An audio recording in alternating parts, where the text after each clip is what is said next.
Yes, which one? The last one or this one? The new one? empya I think I Wera. nene bannange.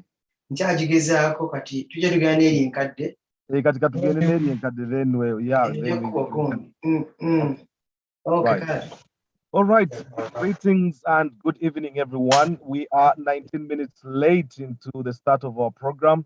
That's what technology sometimes does. I'm in the heart of Uganda, in Kampala, where this program is coming to you live and from 75 W Radio and on Uma Connect on Facebook and YouTube and on Zoom, where we are having our conversation tonight. The numbers are pretty small, so probably they will grow. I'm hoping probably people came on and thought the program wasn't happening because there wasn't much going on. But I thank everybody who has managed to do that. I now appreciate and understand what people like Imam Kasozi go through to get online. But tonight, we are getting into the final bit of our conversation regarding divorce. And tonight, inshallah, we'll be looking at the post divorce situation. Last week, we looked into the procedures, the processes that people go through divorce from a faith perspective, where, for example, from a biblical perspective, it was difficult actually to come to that. They were pushing the very end to try to find solutions that might be able to change, the situation for most of the people. And to the very end, they were still trying to find a way of reconciling the two parties. But quite by the time we get to the divorce, it means simply that people have run out of options. You've exhausted all the available options, and now what is left is actually for people, for the parties to go their separate ways. Of course, there are many people that are affected as a result of that, and that can have implications. Has implications on the parties, the husband and wife, or former husband and former wife, but also on the other parties, children especially, but also other family relatives, the parents, the father-in-law, the mother-in-law. All these will now have an importance. And I think tonight we'll try to push and look at the Islamic perspective, for example, but also if there is anybody from the Christian faith that joins us tonight to be able to look at that. I was hoping that our lawyer might be able to join us. I don't seem to see that she has come on yet. I'll try to see if we can probably, get her to come on. Council of Francis. I don't seem to be seeing her there. But at least now I think we'll have a kind of a detailed conversation surrounding the post-divorce situation. How do you manage your post-divorce situation? How do you decide on who keeps the children? As, for example, religion, say Islam, provided guidelines or guidances on what should happen to the children, who should keep the children. It is surprising that from an Islamic perspective, while the children actually, belong to the father and belong to the mother, any of the two who is found to be much more responsible, given the circumstances, might be able to keep the children. So it's not automatic as in Europe, where quite often it's the wife that keeps the children. From last week's conversation, it also became clear that it's not automatic that the wife keeps children. It might be that the problems emanating into the relationship or that have led to the breakup of the relationship have everything to do with the wife, in which case, therefore, the husband might be given custody, full custody of the children. You might decide between yourselves to be able to say, we are going to have shared custody. You might decide between yourselves to have an amicable, breakup where you can still talk to one another. It might be that just as you fell in love at one point in time, you have fallen out of love. And these are acceptable situations that, while it is accepted, it is one of those things that are not actually liked or enjoyed by Allah subhanahu wa ta'ala. Divorce is a very strenuous and stressful process, especially when it goes on for so long. In an Islamic perspective, for example, and I've seen Sheikh Murshid Karisa here. We'll be trying to tap into that. If Amkasos is on, we will be trying to look at that. If we get a person from the other faith, then we might also be able to have a conversation around how they go about that entire process. Now, in the Islamic perspective, when you declare, for example, by word of mouth that I have divorced, it takes effect with the word. But then immediately the moment that sets into motion, it suddenly leads to other coming into play. For example, you're going to continue living with the same wife or ex-wife in this particular situation, or who was your wife, because they only become ex once they move out of the house. But in a period of divorce, you've sort of allowed them. They are not your wife, they are your wife on the way to not becoming your wives until the divorce or the talaq takes actual effect. So you have to continue living with this person in the same house. You have to keep feeding this person. You have to keep providing, everything that you've been providing. The only exception is having the conjugal relations. Now, the moment you have a conjugal relation, even if it was like out of the 3 months, you are on 29 days, in a few hours, then you end up having a situation that leads you to action. That action alone is enough to invalidate the divorce, and therefore you are husband and wife again. Because what makes husband and wife is the consummation of marriage.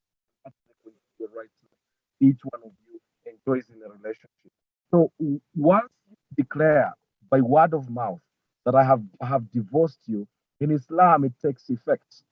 The other legal aspect now starts taking shape, which is, you'll have to spend the 3 months.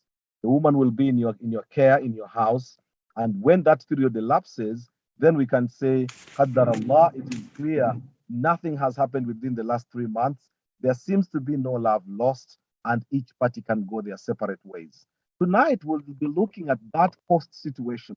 Those 3 months can be the longest 3 months of your life for people who have found themselves in that situation. For those who haven't, فَنَعُوذُ بِاللَّهِ, we ask Allah subhanahu wa ta'ala to protect us against finding ourselves in that particular, situation. But it is also like we treat this program, which is Let's Talk with Kassim Kayira. It is about having a conversation with people to hear people's experiences. Everybody goes through divorce in a different way. It depends on the circumstances. If, for example, your divorce was the result of an adulterous relationship, you are caught, sleeping with another man, sleeping out or sleeping with another woman in the case of a man. And it is clear, with the evidence, with everything that has happened, has come into play. It is clear that this person, has been having an adulterous affair that can constitute ground for breakup.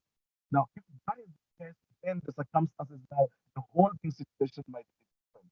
In a case of domestic violence, where, for example, the violence imparted by one of the parties, quite often it is a husband and wife, but increasingly now there's wife and husband, people who are abusing, the other. It can be psychological, it is psychological, it can be mental, it can be physical. Quite often, what is seen is the physical torment or the torment that the person goes through. Now, each divorce is different, depending again on the character of the person that you're with. And quite often, you can be married 5, 3, 10, 25, 30 years, and at the time of divorce, a lot of things come out. So many things come to the fore. There are things that you hear and see that you would never have imagined that could ever happen in the life of a person, in the life of a believer, the person that you fell in love, you fell for the last 20, 30, 15, 3, or probably 1 month, as sometimes happens very recently with the divorces that are happening. So tonight, inshallah, we'll be trying to delve into that, and we'll be good as we normally do, just going through those particular stories. How was your divorce if you went through a divorce? Was it so amicable that you managed to, alhamdulillah, pull out of it? Was it so difficult to really feel like you'd never want to go down that again? It may be that, for example, you agreed on who would take care of the children and what the circumstances would be. It might be that you've agreed on an arrangement where you can provide finances to look after the children, but the wife children. What was your sort of arrangement?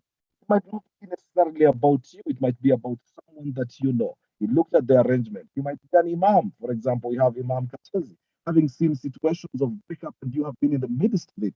Today I was listening and found a very funny story about an imam who went to try to unite husband and wife who are having a conflict.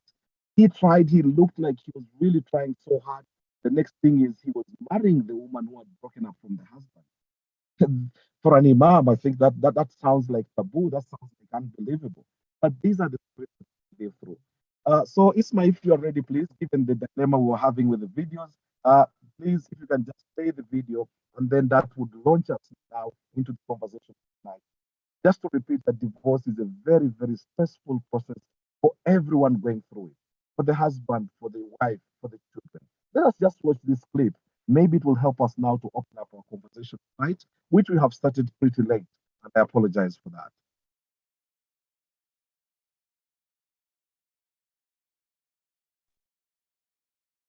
Yes, Isma, we are ready for you when you are.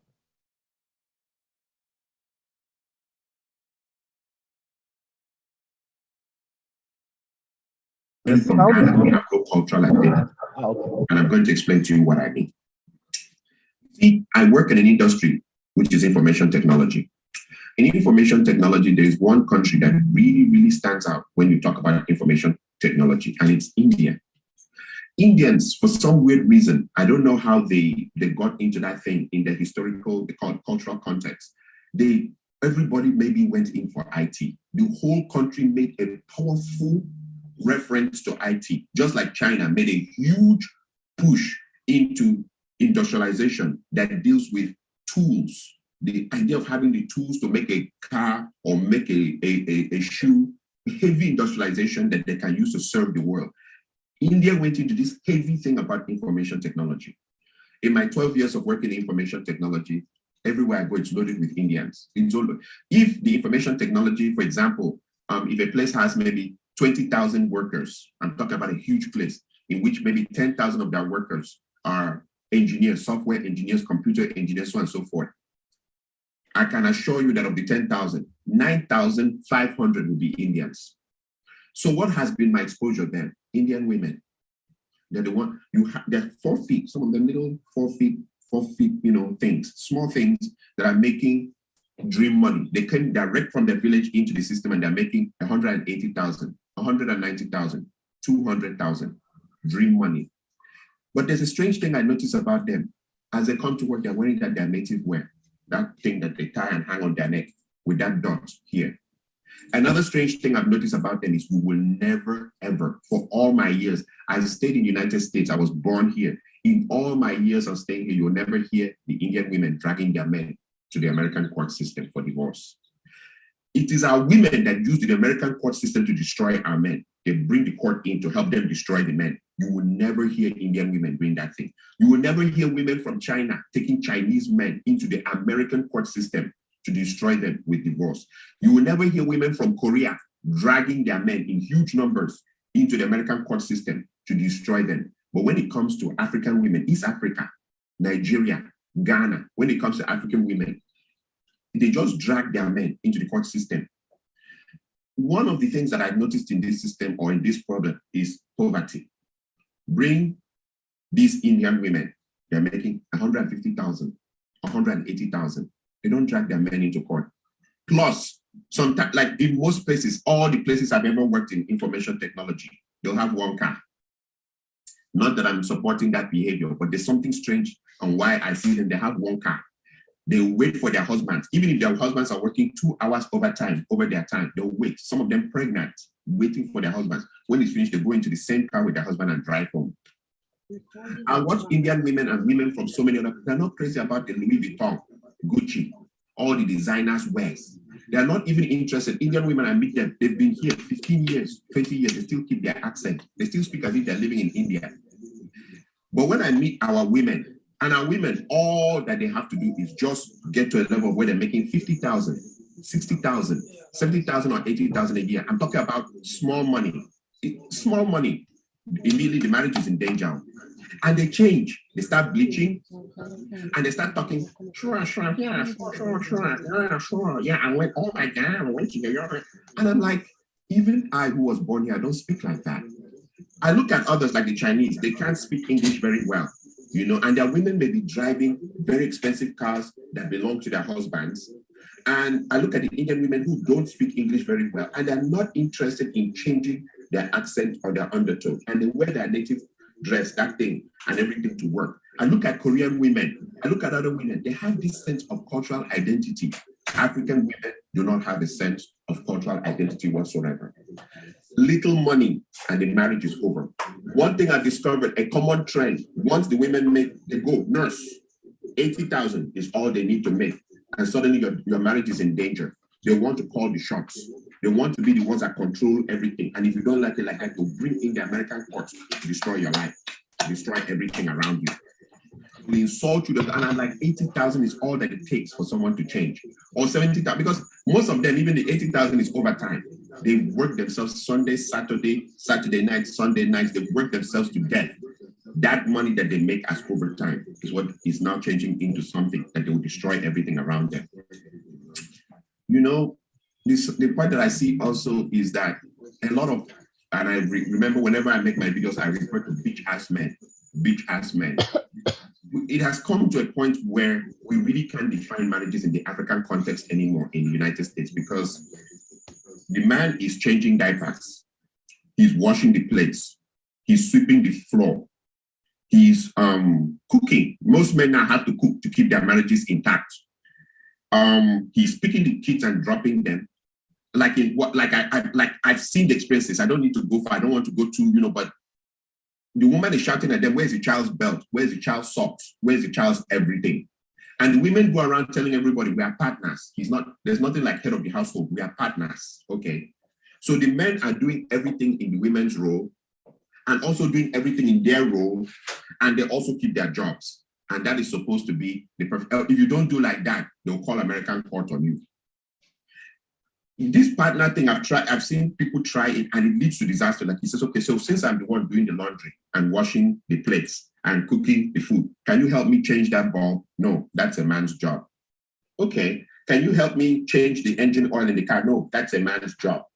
Okay, can you help me paint the other? No, it's a man's job. The women are quick to tell you what's a man's job, but you must do your job and do their job now, and do their job and keep your job also in the society, and come back and still, even there's no respect. You are supposed to be submissive, or the marriage ends on your head. And when you look into it, she started making $80,000. And I compare that with the Indian women who make 150,000, 160,000, 180,000. And don't forget, this is India, where they kill. I mean, a woman just saying no to the husband, they start the honor killings. The men are not romantical, they are hardcore. They are very, very, they are very, very hardcore. The way they order their families about and their women about. They are not romantic. They are not taking their women to Dubai.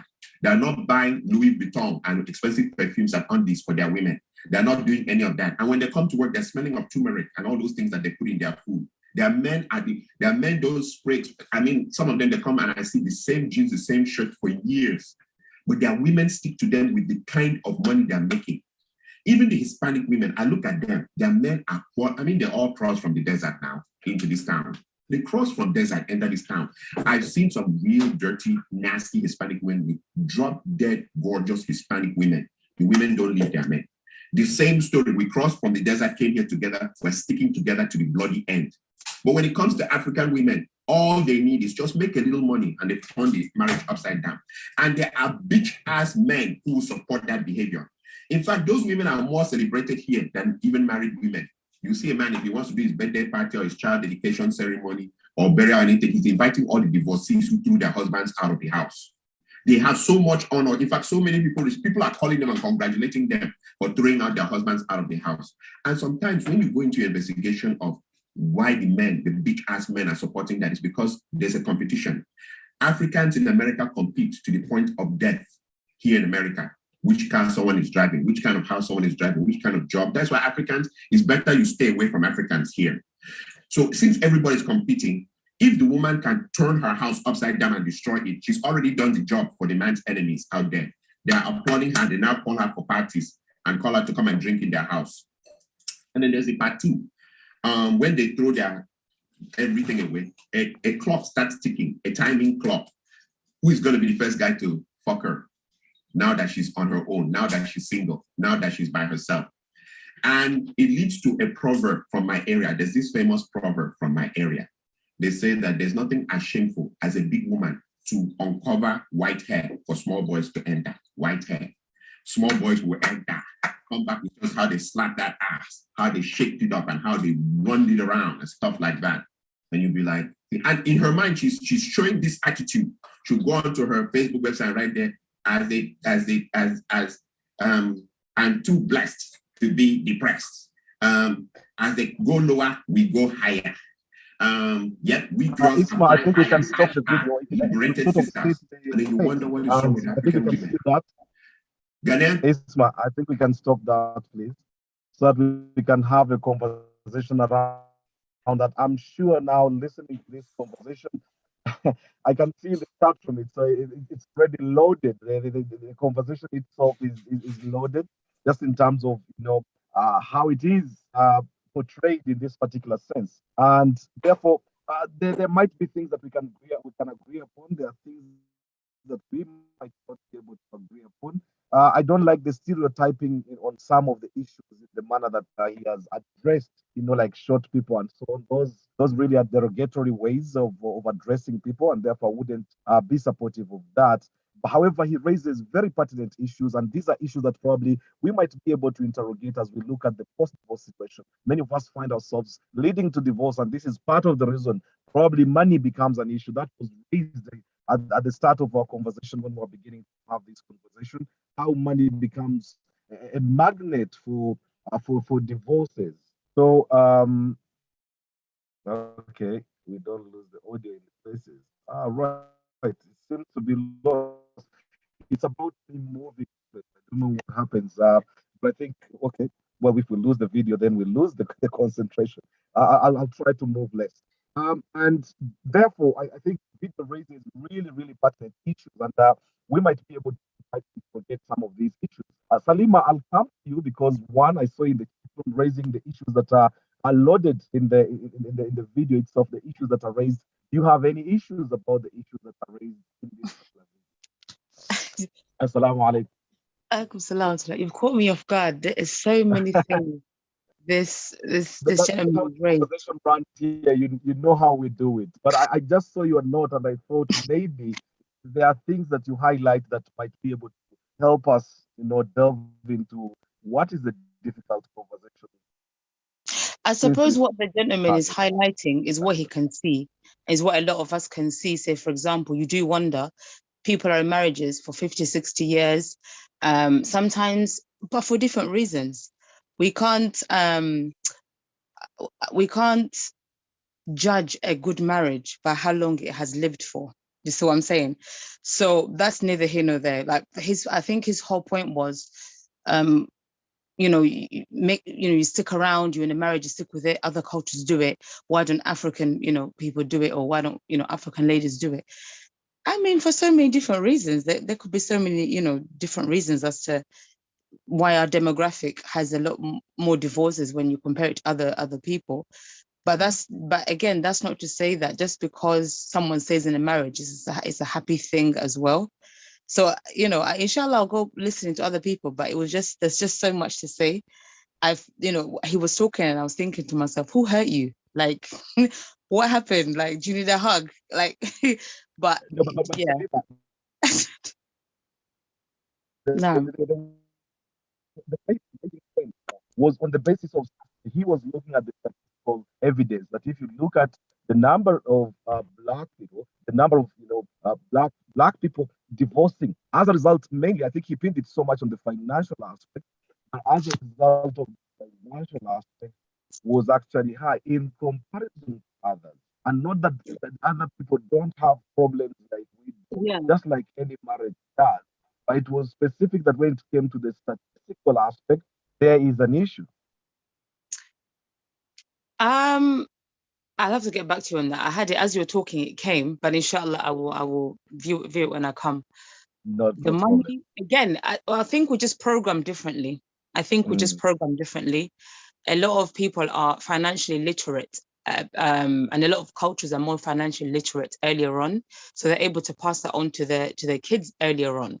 And I've found to see that maybe a lot of us don't have a lot of financial literacy at a younger age or in our cultures. So it's not, a lot of us don't have foresight.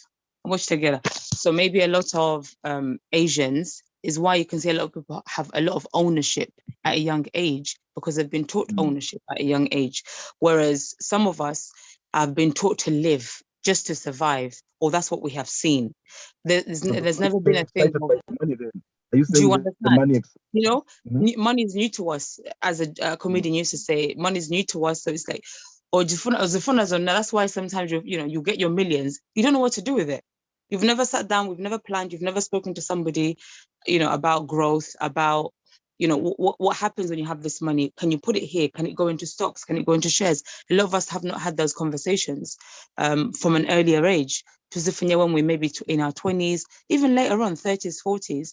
Whereas you have a child who's they come from wealth, so from 12, they've been working, they've been seeing how work is and know what to do with this money up until the 80. There's been a structure where some of us don't have that structure. So yes, fine, Kale, you grow up, you get married, and then you think, good, I've been working so hard for all this life and this, that, and the other. And then maybe you have all these complications and things, shaitan comes in, and then all of a sudden, you think, oh, I've done all this money. So maybe there's that whole, there's a fault that we have. But then I also think we shouldn't just pin it on our demographic. I just think we don't have enough knowledge in some areas that I think a lot of us are trying to come up with. Thank you. Yeah. Thank you very much, Salima. I'm sure, like you said, you're still around, so we'll be able to continue with the conversation. Moto E, your hand is already up and you are unmuted. Welcome to the conversation. Thank you. Assalamu alaikum wa rahmatullahi wa barakatuh. Wa alaikum salam wa rahmatullahi wa barakatuh. How are you today? I'm fine, thank you. How are you? Alhamdulillah. Divorce and the way forward. Are you reacting to the video specifically? The video, with me, I'm a little bit perturbed. Mm-hmm. The gentleman seems to blame everything on the women. Mm-hmm. Relationships are two-way streets. So the way he's generalizing it, that all the issues are caused by the woman, especially when the woman starts making some little money, I don't think that's true. Because a lot of things bring people to that point. I've seen women who have made money, but money is not everything. They also want companionship. Okay? So, but the way he's saying it is like the moment the woman gets money, then they become mad. That's not true. Because if a woman has a good man at home and she's making the money too, that would be a combination to make their marriage flourish. Because in most relationships that are going bad, both the men and women have contributed in one way or another. So it's not really about money. In fact, there's some, most cases, most women I've talked to, they've made their money and all they want is time from their men. And the men fail to make the time. It is about time, not money. That's what I was going to say to you, which is quite often the urge to make money sometimes supersedes the urge to keep a relationship. So they go out, work so hard, make the money, and then once they have the money, suddenly they realize the importance of companionship, because the money without a person to eat it with actually is not money that is. It's nothing, yeah. So, but then the men fail to make time, especially coming back. Yeah, especially because most of our men, they love that independence of polygamy. So they say Islam allows that for women, but they forget the other issues of balancing out. So you're failing to balance this one woman, giving her enough time, and then you get a second one or a third one. So at the end of the day, you're not balancing all the women. So this woman who has made some bit of money feels the independence and can be on my own. We're giving examples of Indian women. Most of those women are stay-home ladies. The ones who have broken out to go start working, if you look at their policies of dowry, because the woman must pay. So some of the Indian men are looking out for such women because they will continue to provide. Because to them, they feel the woman pays the bride price. Oh, I don't even know what to call it. It's not bride price. What is it called? Okay, whatever, because the woman has to pay. So the hardworking women, they are working hard to keep those men, because the Indians have it in their heads, and even the Chinese themselves, all the examples he's given. Those people know the value because they think there are so many, and if you don't get one and hook onto those ones, you're going to be desperate, you will end up in a bad way. So those are the examples, but the African one, it's not about money. No, I don't agree with that. Now, leaving the money aspect alone, when it comes to the issue of divorce and the manner in which people have broken up, he mentioned something that is very sad. How quickly are the African women, Black women, rush to the authorities, and the moment you take someone into the authorities, you have damaged their reputation, you have put them on the record, they become part of a system that they might never be able to get out of. Is that not correct? And is that not right that African women who have I don't moved to the think West are so quick to rush to, call in the police and throw the man out and almost seem to enjoy that? Is that I not don't true? think that's true, because by the time you get to the point of divorce, there are many things that have happened. I've never seen a divorce that just happened just like that. There are many things that go on. Sometimes you call an adult. In fact, you first start with his friends talking to him. You get some of your relatives to talk to them. Sometimes even go to the sheikh and talk. It doesn't come out of the blue, really. So by the time you get to court, it's because there are issues. In fact, some of the men, what they usually do is, if you have children, they want to take the kids away from you. And that's what pushes the women to go to court. Then sometimes if you get a chance of having the children, then he dumps all the kids on you. He doesn't give any support. So that's what makes the women go to court, to get these men to support their children. It's not just an issue of court, because court is the last thing that happens. If you look at the stages, people have gone through a lot of stuff. In fact, some of the sheikhs, if you ask them, they will tell you, I've sat this couple down many times and it doesn't seem to be working. Court is the last thing. I don't think But you know, at the point of working, it has to. I think you began very well when you said it takes two to tango. It takes two, the two couples, to be able to make it work. Even Allah in the Quran, Subhanahu wa Taala, talks about, it is possible that these people can get back together. In yurida islahan yuwaffiqhumullah. If what they want is reconciliation and staying together, then Allah creates a conducive environment, an enabling environment that allows them to get back together. But it starts with them. It's not from Allah. It's about the two parties feeling that they are able now to move on to create a better environment. Then Allah creates a conducive environment on the basis of their own action. It starts with them. In which case, it takes two, as you say. It can't be one. That's very true. That's very true. So usually it's the two people. I mean, this is what I usually tell people. Look back at the reasons you hooked up in the first place. But many times some people become enemies. Truthfully, this is something that amazes me. I always ask myself, how do people who once loved each other get to the point of wanting to murder each other? That doesn't make sense to me. But it's happening a lot around ourselves. So the question is, what do we do? But to me, I feel court is the last thing. No one jumps out of the blue and they go to court. A lot of stuff happens to lead us there. So when you say a lot of stuff happens, what could be some of the stuff? Because actually you raise a question to which probably you might have an answer. You say you cannot understand how people who were once, sort of head over heels in love, suddenly find themselves at the point of where they would almost murder one another. What could be some of the reasons that could lead to this? Me, the biggest thing I know is about lies. There are some people who I know, me inclusive, because me, I want something, however bad it is, tell it to me the way it is. I'll take it. Than sugarcoating something, then I discover sometime later that you've been telling lies. That would be too much for me to handle.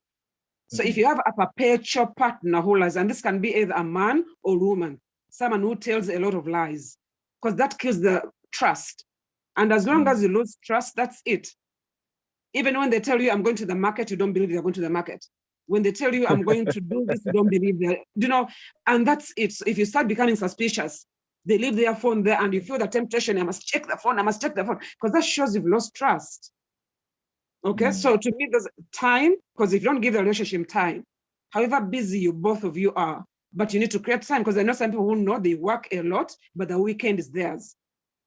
They work a lot, Sunday evening is theirs. So between themselves, they know when they can make the time. We have had children, because sometimes men feel neglected when we start having children. Yet sometimes you can't help it.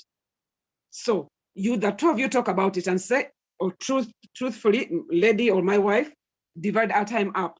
Look after the children, but don't neglect the husband either. But the issue at hand mostly is about trust. Once trust is broken, sometimes there's no turning back. Everything falls apart. Yeah, everything falls apart. Because however someone tells us that, you can't believe them. And it can be both. It can be both. You see most of feeling it on one side. It can be a woman lying just. No, I said both. I said both because I've seen some ladies who really lie, and I'm surprised. I'm like, really? And they are telling that's their lifestyle. You can never tell the man the truth. And we're like, what? Yeah, so some women do tell the lies, men do tell it's both ways. It's any of them. So before I let you go, Moto, what could be the By the way, best I'm divorce? Safina. You're Safina. Yeah. Safina, thank you very much. So thanks for correcting me on that. I was saying before I let you go, I was just looking at the best divorce. Of course, divorce is bad in all its shapes, but what would be the best of that bad? What would be an ideal divorce in your side? Me, the ideal one is both of you agree we have failed to live with each other. Right. Because that's what I always tell people. For couples to stay together until one kills the other and creates a bad name on the family, it's better you split. So you get to a point like if you're saying a lot of lies and you're catching each other up, you say, no, something, I think we have had enough. Let's agree. I want you to be happy. I want also you to be happy. So for the sake of our happiness, let's split. And then you sit down and decide. Because honestly speaking, it will be better if it's between the two of you than when you bring in a third party. Okay, many times I tell the men, whatever happens, this woman will always have the best interest for the children. Yet in most cases, you as the man, if you stay with the children and marry another wife, we talked about step parents before on this show. And I remember all the things we discussed. It is going to be so hard. This wife of yours you're going to get will pretend to love the children when you're around. But once you're not around, a lot of stuff happens. So it is better leave the kids with their mother. Give them child support. You will agree with me that actually the next topic that inshallah we'll be talking about is a topic that I've been trying to formulate to see how best to bring it out, because it's not about step parenting, but it's about the children that we move with into new relationships. Because post-divorce, Islam, for example, has allowed us, well, every religion seems to say, you should be able to move on with your life. So post-divorce, a person shouldn't feel like their life has come to an end and they can no longer have a life. Part of it would be to move on, and Islam, for example, in that case, the woman would be thayyiba. The circumstances surrounding her decision to get married to another person would change as opposed to a virgin, for example, who has never been married. For you to be able to move on and go into a relationship. Inshallah, our next topic will be talking about the children that we go with into relationships. And while you are saying that the best interests of children are looked after by the mother, imagine a situation where this man has also married another man, and this man comes with ideas that might actually end up torturing the stepchildren. Even in the UK, you remember there is a case that actually has happened. There is a jail sentence that has been sent down, laid down to a couple where there was a stepchild from a previous relationship brought into a new relationship, and this child was actually very, very seriously abused, died in very serious pain. It does not go automatically. While in general terms, you might find that the children might be better with their mother, it does not automatically sort of say their best interest would be catered for because a man can get married.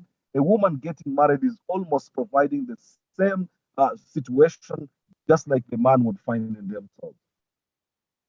I get you, but in most cases, kids spend more time with the ladies in the house because the belief is the other man will always be away and whatever. But the systems of how the kids grow, what they do, what time they do, whatever, is usually about the woman. Most cases. So anyway, there's no 100% sure way of whatever. But as sometimes we get a win-win situation. So as you are asking me, what should be the best thing to do? The two of you agree that honestly speaking, this is not working. Because sometimes I see some women in like, let me give this example of pastor, who is this pastor of Pastor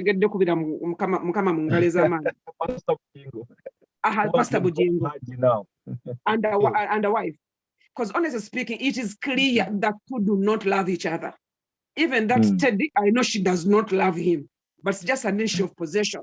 I can't let you go. So to be in a situation like that honestly, the man doesn't love you, and honestly, you also don't love him.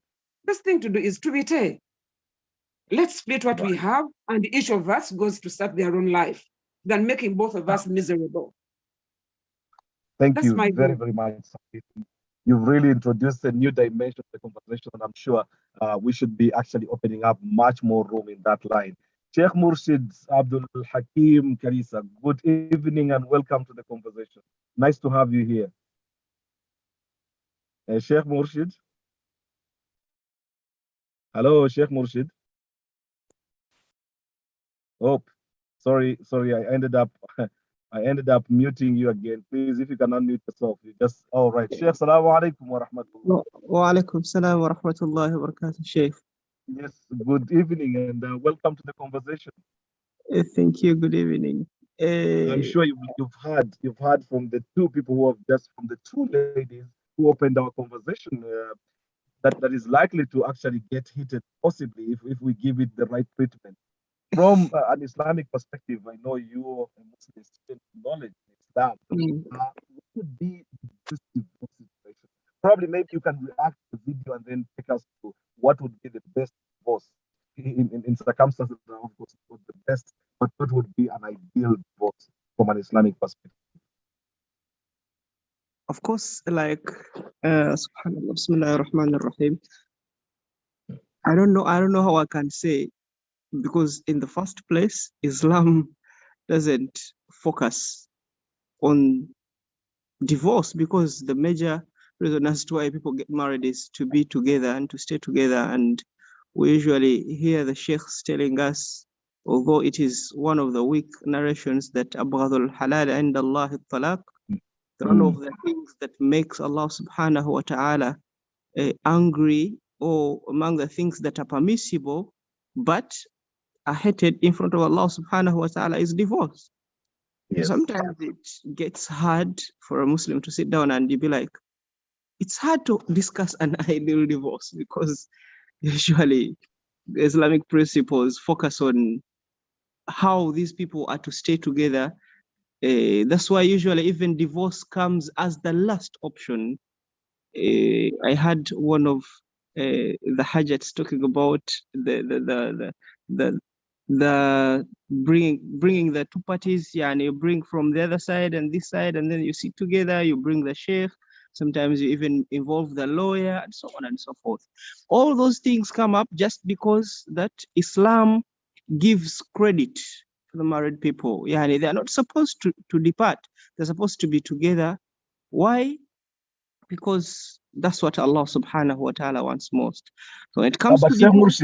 Murshid, the problem is by the time we reach divorce, it means all other options have failed. You know, all options have failed, and now we are finding the pathway. And that's why I was saying an ideal divorce. Of course, seeing that now we have tried everything that we could, we have failed to be able to bring these people, to a mutual agreement, to a consensual agreement that would bring them back together. We are sure, looking from a jurisprudence point of view, that these two parties can no longer stick together, can no longer be together. Now we are looking at the kind of divorce. What would be the best case scenario? For example, who would Islam, for example, give the children? Is there a distribution of wealth between the parties that are separating 50-50, or because they are still alive, it's not like they are dead? Does Islam, for example, provide for the person that is living go with something? Because quite often you find I've divorced of partner and someone spends a significant portion of their lives with you, stopping everything that would have done for you and with you, and then they just have to walk away with the bag. Does Islam provide for anything that would probably allow this woman now to be able, or even the man, to be able to start a new life? Okay, mashallah, thank you. First of all, yes, of course, sometimes things get hard, things get tough, and the last option comes in and you're supposed to part ways. But even though you're to do that, there is a verse, I think it's found in Surah Al-Baqarah. I think that is, I think it is the 237th verse. Allah says that وَإِن طَلَقْتُمُوهُنَّ مِن قَبْلَ أَن تَمَسُّوهُنَّ. There is a part that says that وَلَا تَنْسَوُا الْفَضْلَ بَيْنَكُمْ إِنَّ اللَّهَ بِمَا تَعْمَلُونَ بَصِيرٌ. That even though things get tough and you end up parting ways, لَا تَنْسَوُا الْفَضْلَ بَيْنَكُمْ. Do not try to forget the good things you've been sharing, the good moments you've been through together. Yani, you shouldn't be mean to that level of forgetting. You've never even done anything good for me. A Muslim doesn't do that. A Muslim Women doesn't often do that. And the thing will kill me. It's unsurprising for a woman to stand up and say, I've never seen anything good from you, and married for 20 years. That is really not an attitude a Muslim should hold, because in the first place, the patience you've been having throughout all that time, first of all, you've even got kids.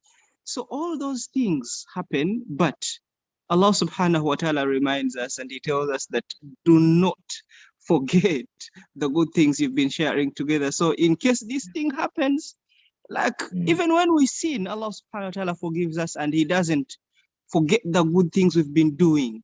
So this attitude, first of all, even if it happens, it should happen, but a man is supposed to remain with a sense of mercy.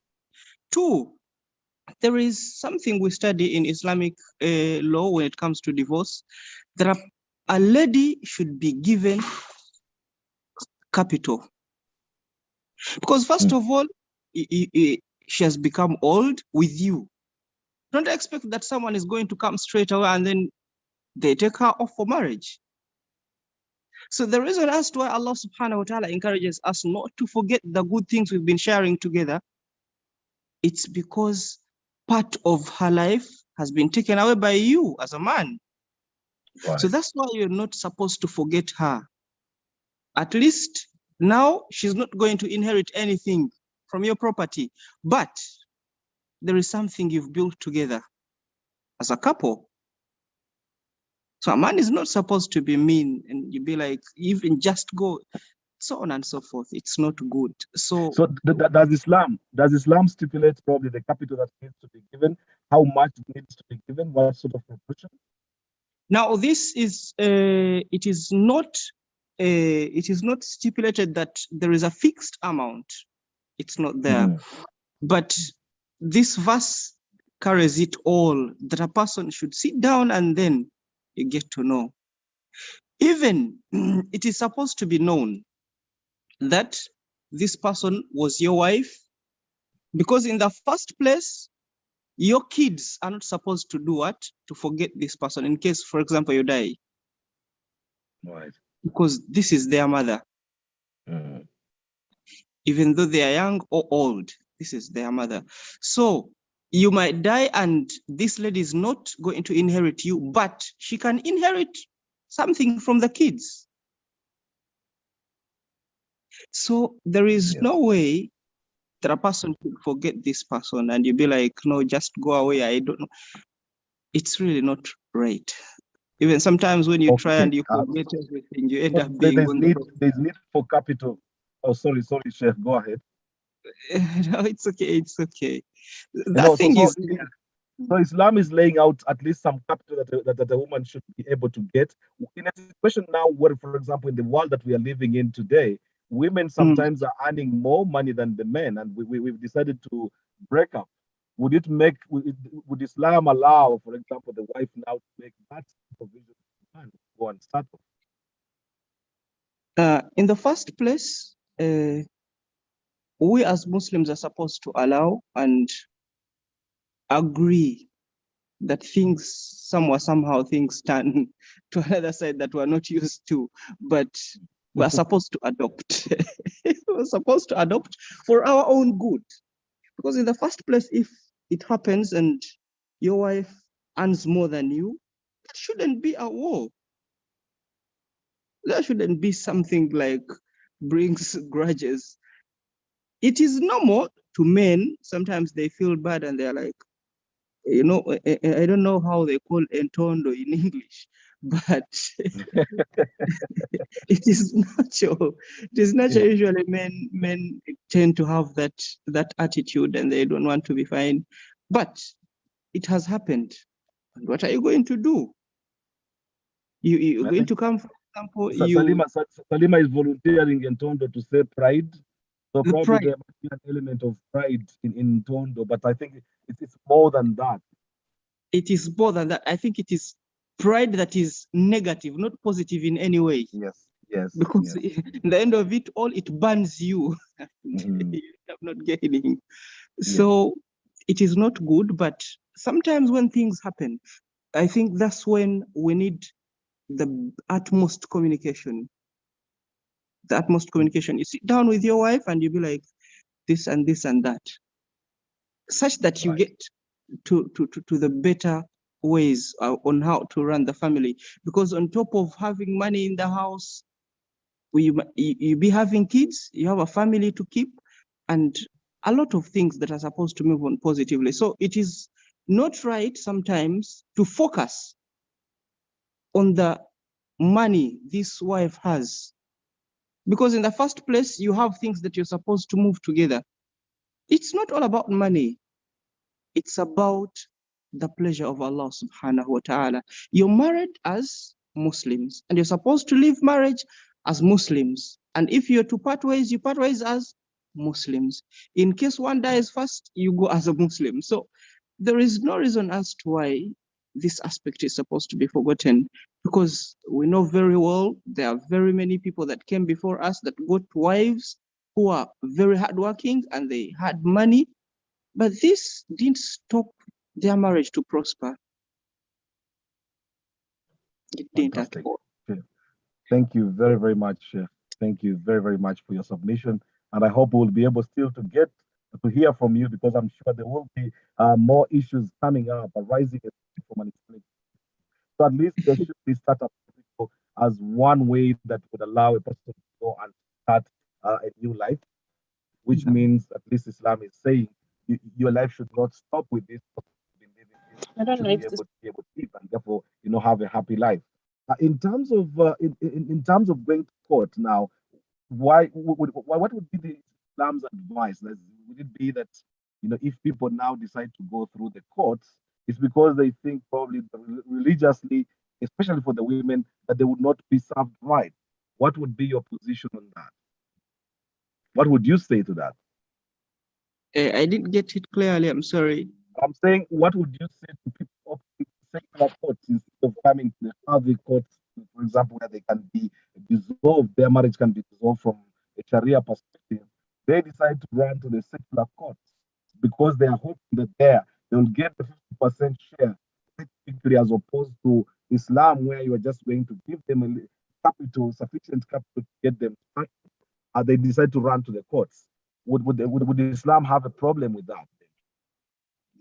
Okay. Now, in the first place, the question that might cross my mind: why would Islam blame them?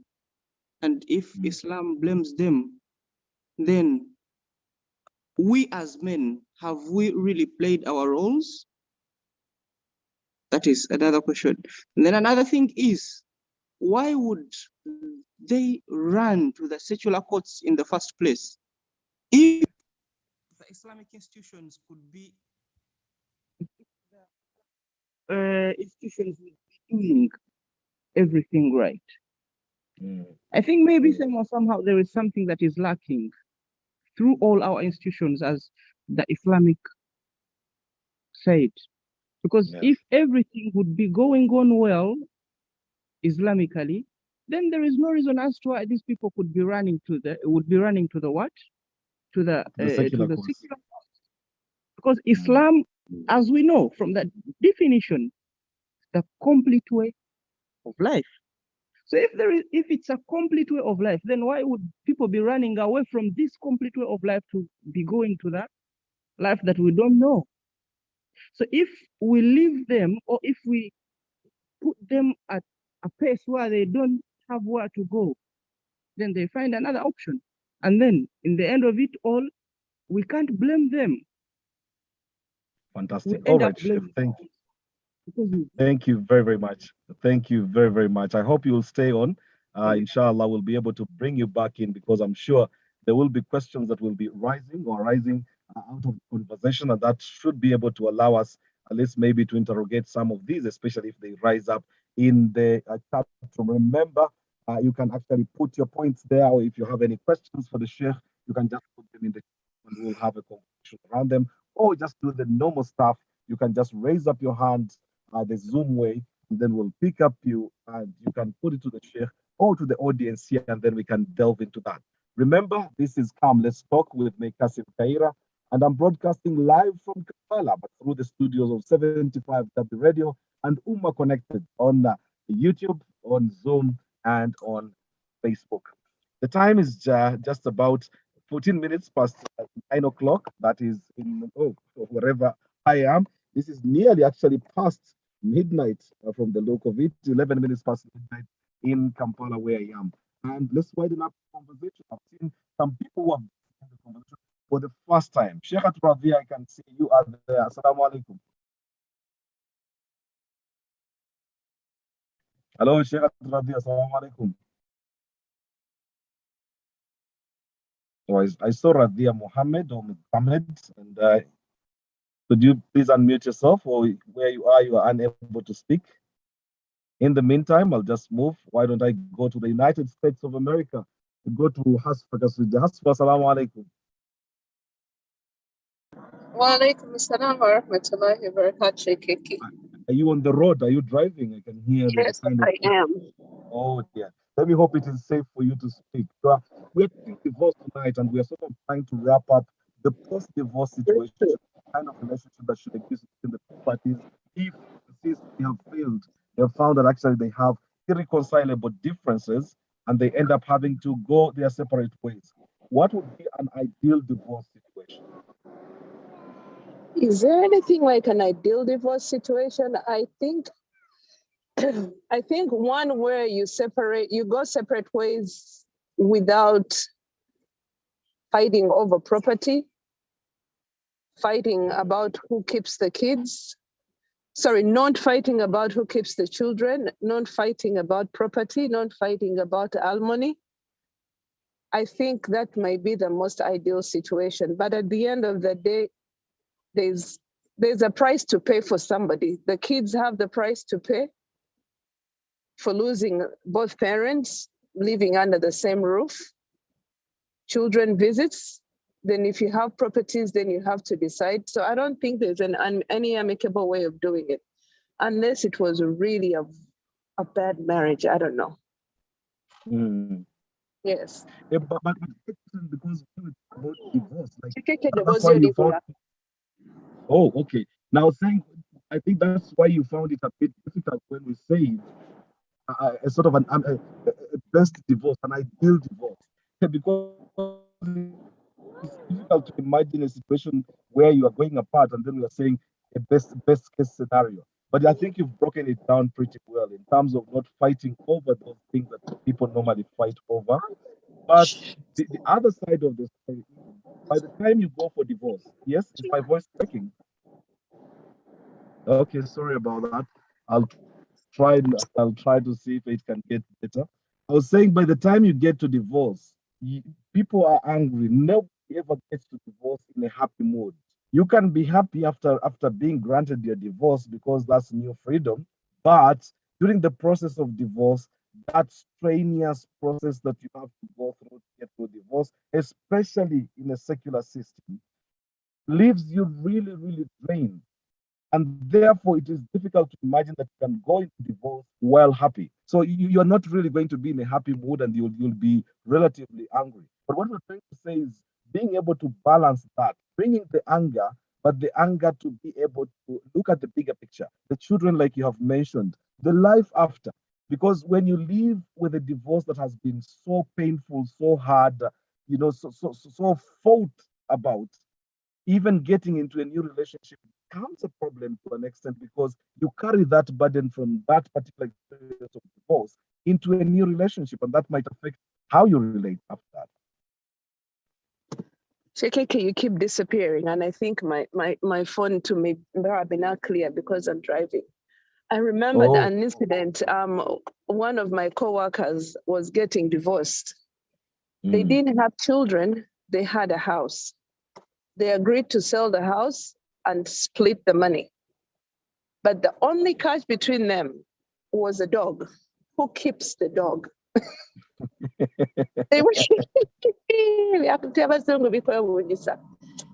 went to court. They had an arbitrator to find what was the best way.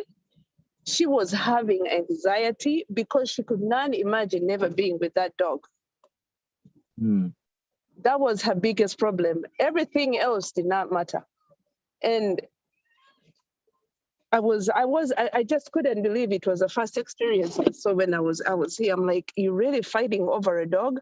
And everybody looked at me. I was so insensitive. I'm thinking, why not fight about the house? And why not fight about anything like that? And to them, what mattered the most, he hated her. She hated him with a passion for wanting to keep the dog.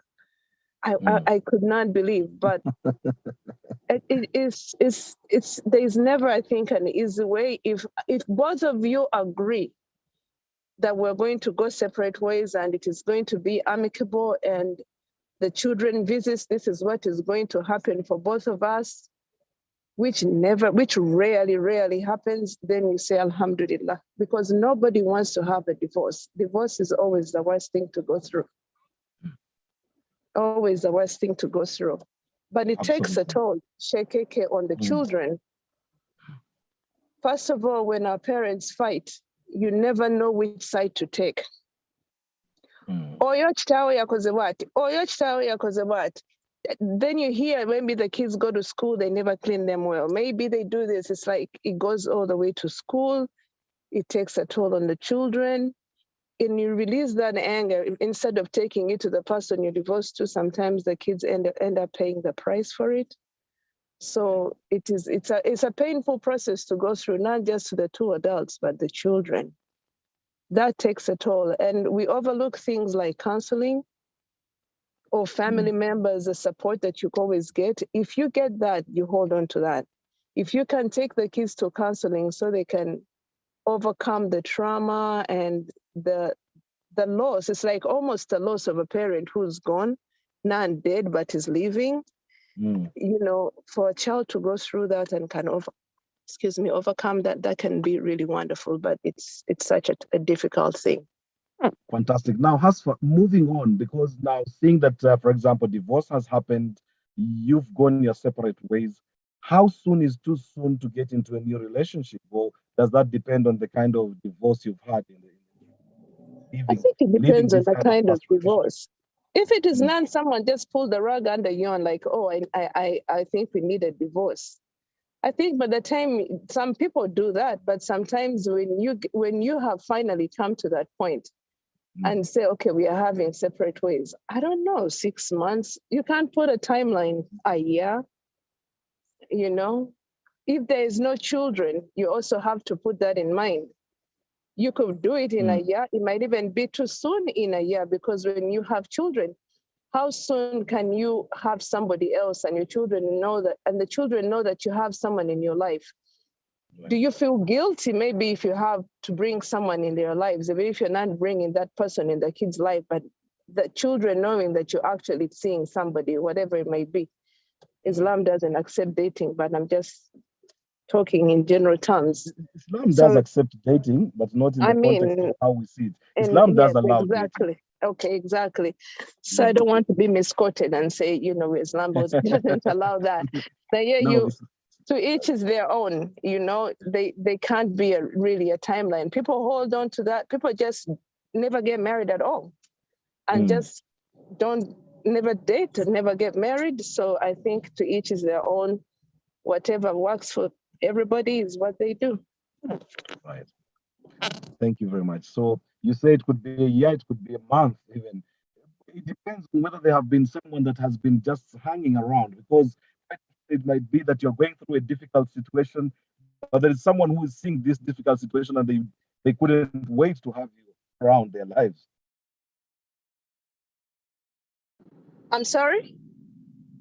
I'm saying, while you're saying it might take like a year, maybe in other instances it might take like a month, especially if there's somebody who has just been hanging around, waiting for an opportunity, and hearing that you've divorced actually opens up the room for them to be able to just jump on. Some people, by the time you do the of divorce, especially for men, if it is for a woman, if we're going to go through the Islamic part of divorcing until you finish your 3 periods. For a man, while you're still in that process, he's already married somebody else. Well, you have finally. Well, it depends. It but depends. for a man, they have already decided not every man is that Not every I man is like said, that. okay, I apologize. Some men, they have, Mhm. at least for them, they have that opportunity. They don't even have to wait for a month. You don't even have to wait for those 3 periods for it to end. For a woman, I don't know. I don't know. I don't know when is the right period. I don't know. Anybody else can chime in and say what they think. Okay, fantastic. Thank you very much, Hasfal. Thank you very much for that insight into uh, what would be an ideal divorce in a difficult situation. I think a question in the chat room, the chefs on the forum will be able to help. I think I can touch in some bits of that where I can, and then the chefs, I think, might be Sheikh Murshid, if you're still there, might be able to chip in as well. Question here from Safina. There is something that confuses me in Surah Al Baqarah, where it is said that somewhere that in separation a woman should pay back the mahar. My question is, after how long of staying together should a woman pay back the mahar? No, actually, the verse in the Quran is not ambiguous in any way. It is very clear.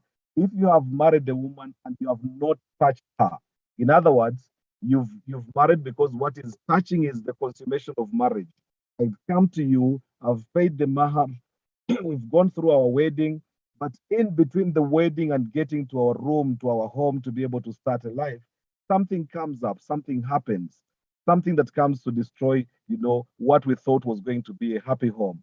In that particular situation, the mahar has to be paid back because you've not been touched, and the mahar was for you to get into a relationship. But even then, the Quran makes it very clear.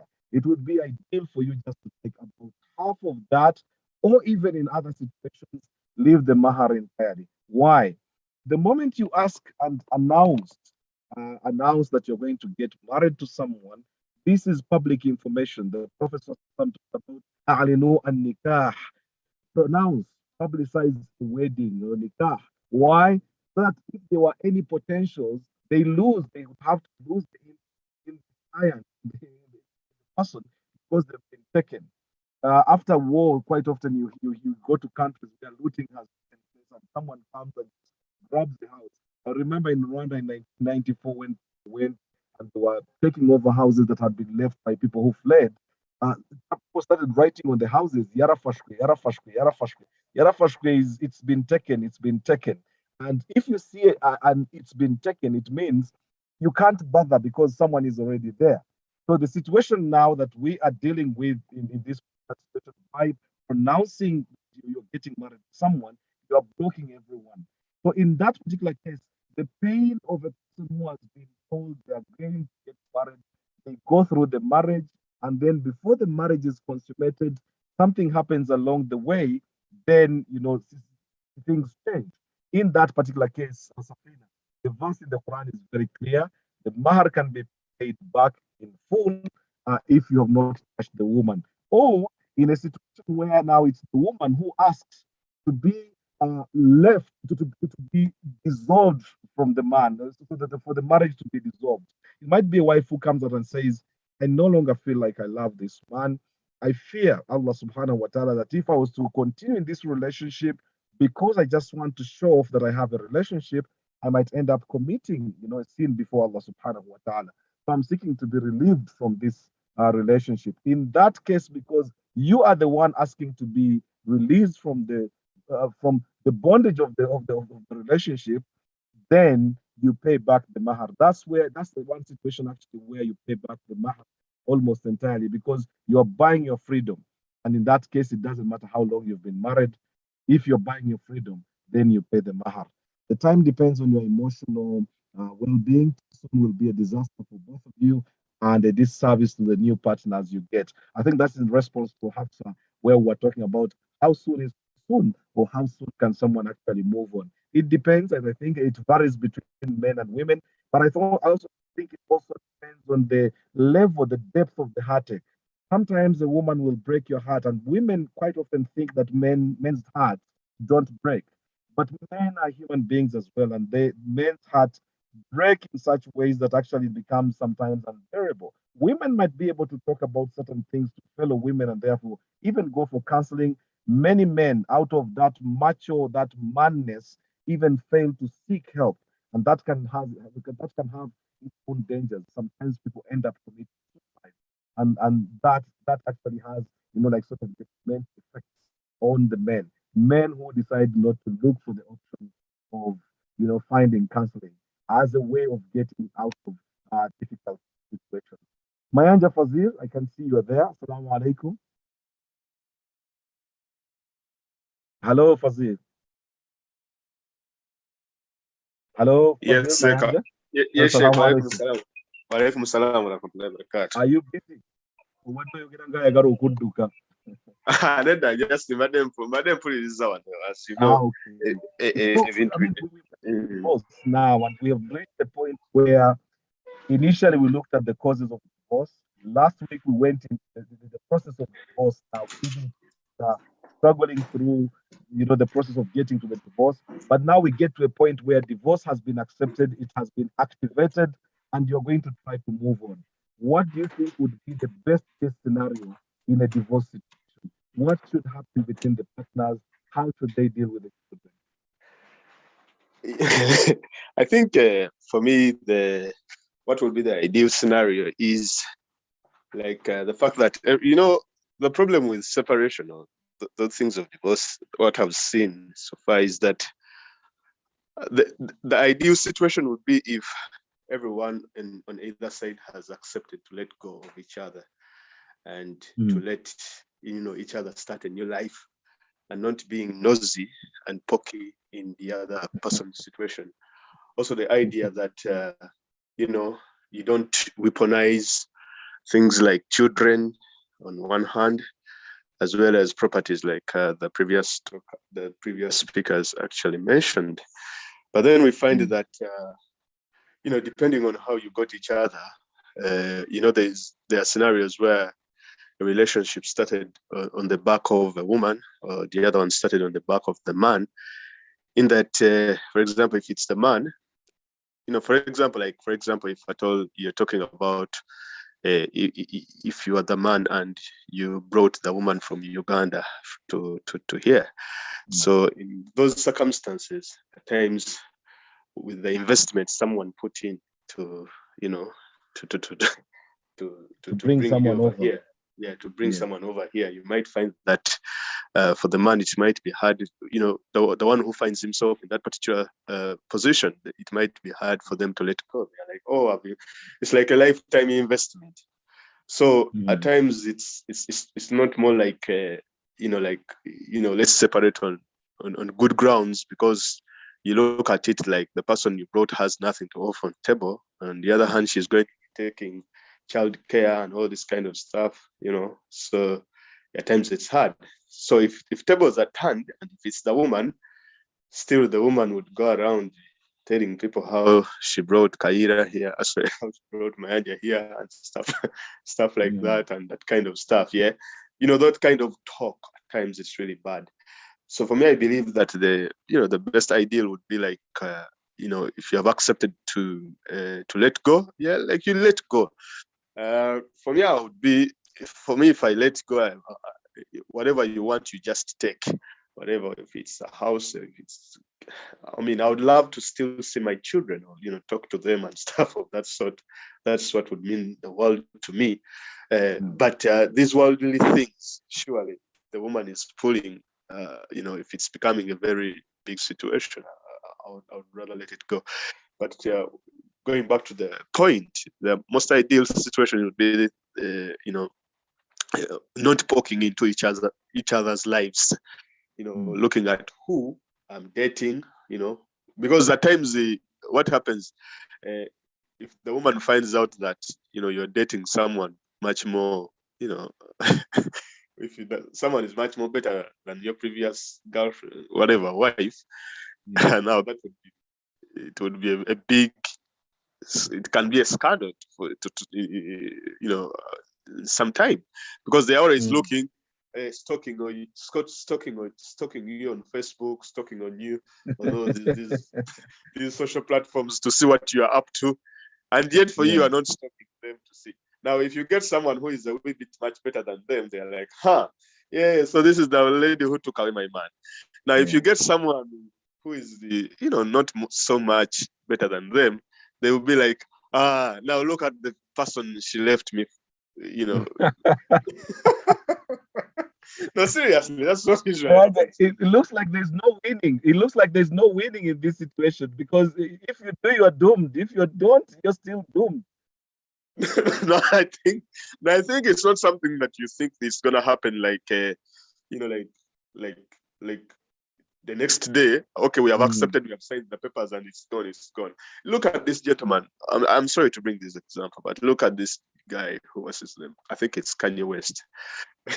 Recently, he threw. I mean, he sent the woman, Kim Kardashian. I don't follow that so much, but I saw it somewhere in Daily Mail that the guy sent like a truck full of roses on Valentine's Day, and yet they said that they had separated. Like literally, they had separated. But he's even buying properties next to the to the lady's house. I mean, human beings. That's real stalking. That's real stalking now. Yeah, that is real stalking. You see that now? That's the situation, yeah, whereby you find some, you get into a situation where someone has really wants this to end, and okay, you have accepted that, let it end, but the other person does not move on. Now, when the other person doesn't move on, then things are really not really. That can be nasty. Yeah, they turn really nasty, and I think now it becomes a very big problem. There are times when you find yourself in a difficult situation, especially if you are the children of a broken up couple. You might even be older, but still it's difficult, especially if you went with your mom, you stayed with your mom, and then your mom is now getting into a new relationship. You might be 15, you might be 16. Getting to accept this new father figure into your life to be, in charge of you, and some of them actually are very imposing, especially like Uganda. You get a father who comes in and he's just new because he's seeing your mom, he's getting married to your mom. The next thing is he thinks he can actually take control. And there's an urge to resist from a child's point of view. I think these are realities that sometimes we have to face and put up with. Yes, that's right. I think that's a good point. But being in such a situation, that one can easily be navigable, especially if you're a stepfather to some stepchildren. Like if you're a stepfather, you just have to play a few tricks here and there. You just give, especially out here in Europe, because here children have more rights than back home, because back home children can be more submissive, like they have to just follow whatever is happening, and at times you might be lucky that the man can even take the children away or stuff like that. But then here you just have to let the kids be who they are, and then you let them come around in one way or the other, because especially that age you're talking about, 15 or whatever, because it puts a woman also in a very bad situation whereby she has to choose between the man and the kids, and at times there is that competition between the man and the children, because the children are looking at you like you're taking away their mom or their mother's love and attention and things of that sort. So if it finds the man who is also very competitive, you start competing with 15-year-olds, and of course at times the woman. I wanted to bring in Hajara here into this conversation. Yes, please, because I'm trying to move on the conversation. Don't go away. I'm just trying to bring in Hajara. Hajara, are you in a position to be able to speak? And I just wanted to bring you in on the basis of how do you communicate to your children, a new relationship that you are getting into. How easy is it? You've broken up into this from this relationship. You are starting a new life. You get a new man who comes into your life. How do you communicate to your children? They might be girls or boys. How do you communicate to these children for them to actually get this? Hello, Hajar, are you there? Let's try Zahra. I think Hajar might be at work. Hello, Zahra. Assalamu alaikum. Hello, Zahra. Can you unmute yourself, please? Are you there? Hi, Zahra. Okay, I'll try. My laptop might go off, so I have another gadget that is playing. I'll just cross over to that in case it goes off. It's given me the warning, especially considering I'm sat in the car. Let me bring in Rahma binti Hussein. Rahma, assalamu alaikum wa rahmatullahi wa barakatuh. Yeah, Zahra says, sorry, can't talk. Okay, acknowledged. Hello, Rahma. Hello, Rahma. Hello, Rahma, you there? Okay, Rahma doesn't seem to be there. Let's go to Habiba. Hello, Habiba. Assalamu alaikum wa rahmatullahi wa barakatuh. And while Habiba unmutes, just to remind you, the program is Come Let's Talk with me, Kassim Kayira. We are 39 minutes past the program. Therefore, that means we are 21 minutes to the end of the show. And we're trying to look at now moving on. You know, our divorce has been, agreed and settled. And we're trying to move on to the next level, which is, trying to work ways of, living our lives. And therefore, if it's a woman, you find a new man into your life. If you are a man, you find a new life and bring her into your life. But mainly now, this was a question to the ladies, and that is, how do you introduce your children? How do you tell your children? Sorry, Shay can't talk right now. That's from Habiba. Okay, that's noted. I'll try Ida NP. Is that out of maybe she's at work and therefore unable to speak? Ida NP. So how do you introduce? Tata I wa mean, Mugambi. Nam? Right, and I'll fix it. Hello, Ida. Assalamu alaikum.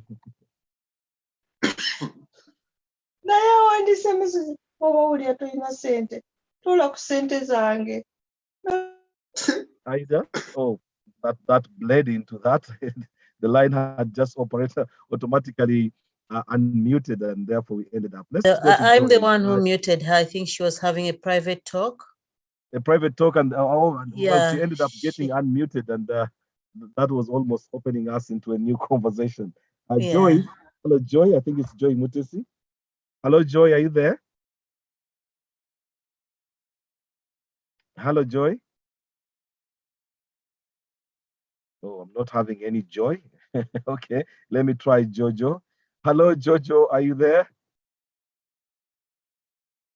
Hajat sir, I'll just come to you in the meantime while we're getting Jojo Joy to be able to unmute. And that is now you're breaking into a new relationship. How you break that news to your own children? How do you prepare them psychologically? Because I had a situation where my mom came to, sat us down. We're about 5 or 6 of us, and no, 5 of us, 6 of us.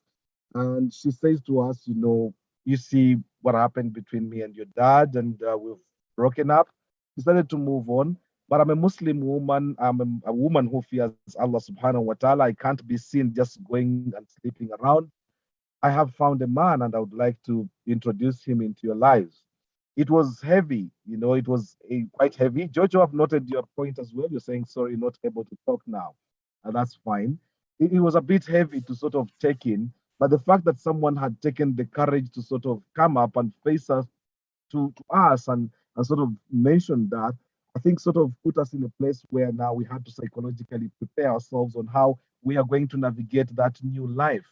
And with time, alhamdulillah, we managed to actually hook up with our stepdad pretty well. I mean, he was very understanding. Well, because we were pretty, old, we were able to accept that. And then we became actually best friends. By the time the stepdad died, it was really like our own dad had died. It was really that close relationship.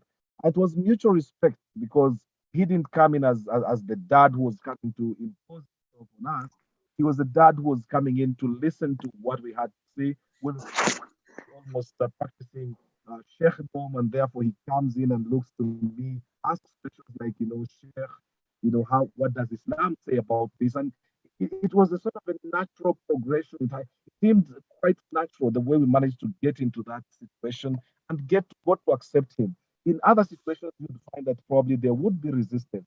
And there was resistance from the girls, from the sisters. I don't know why we would have felt that probably from a mother's perspective, the boys would be much more resistant. They're losing their mother to another man. But it was actually much easier on the boys than it was for the girls. It took a bit of time for them to get into an acceptance mode. If you're introducing a children into a situation where you have entered into a new relationship, how would you do that? How easy would it be then to do that? Yeah, I think it all will depend on your relationship between you and your children. And sometimes if they're aware about the difficulties you're going through, there could be more understanding. Because sometimes when you have conflicts in the house, most of the time the children get to know about them. So they could say that you're struggling or their dad is struggling. And if you are to say anything to them, I would think it's best to talk to them individually, because you'll find every child will take it differently, depending on how close they are with their fathers. And you have to understand that it is not something they're going to take in open-handedly. There might be a bit of resistance, especially the older ones will really come up with much more resistance. Sometimes even the older ones would be much better to understand your situation, having seen how things are.